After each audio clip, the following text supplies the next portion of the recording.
I hope you don't mind if I sit here.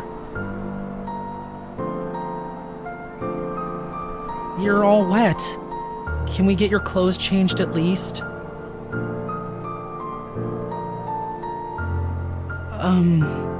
Yoichi, I'm really sorry about what happened. I know you're feeling devastated right now, but I really want you to know that I'm right here to help you get through all this. Don't bother. It doesn't matter now anyway.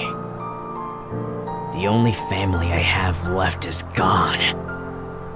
Just back to where I started. Being alone. It's what I'm used to anyway. Yoichi, I know this may not be the best time to ask, but what exactly happened in your past? All throughout the camp term, I've been learning more and more about you, but I still felt like something was missing. I hope you don't take this the wrong way. I really am grateful for everything you've said to me.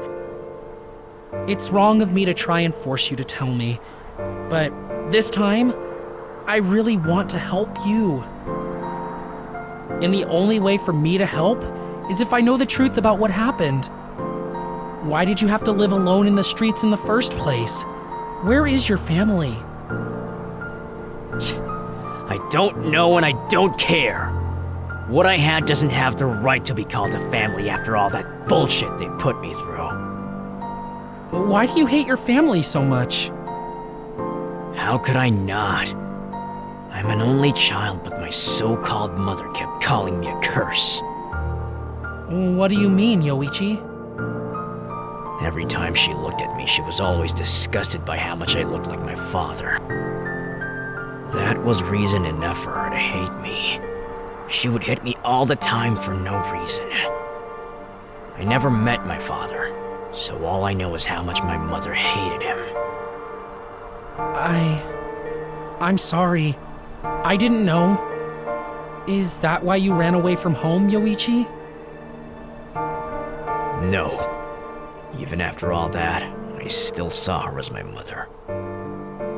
But no matter what I did, she never saw me as her son.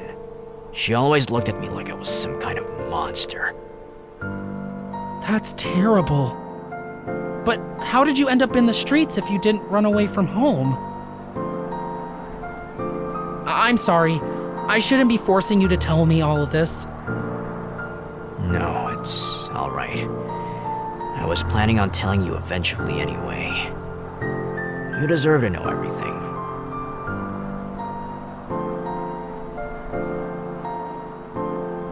For the longest time, my mom was cruel and mean to me. Then, one day, she was suddenly nice to me and told me to pack up all our things, so we could go on a trip and I could have a treat along the way. I was gullible and stupid. Once we got to the pier, she gave me some money to buy some ice cream. By the time I got back, she was just gone.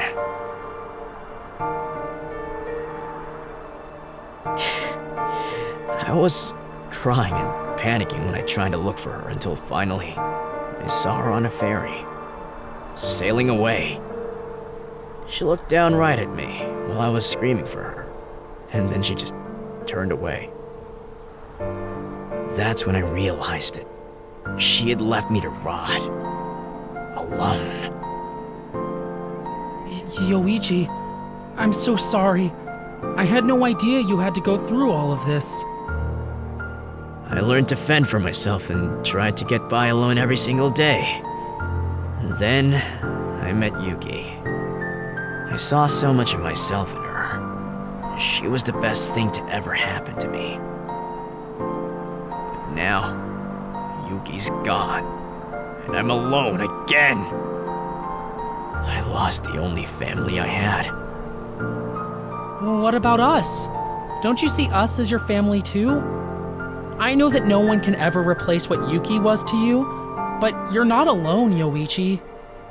Scoutmaster Yoshi cares about you, your friends care about you, and of course, I care about you.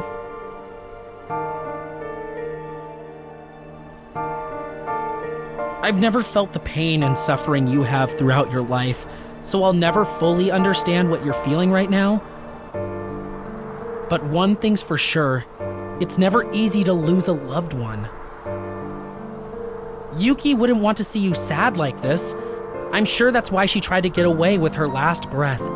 She didn't want you to see her like that. I know it's unfair to ask you to move on, but I just wanted to remind you that Yuki's passing doesn't mean that you're alone. I know what you're trying to do, Keitaro, and I appreciate it. But there's no way for me to just pretend that everything is fine. Not without Yuki.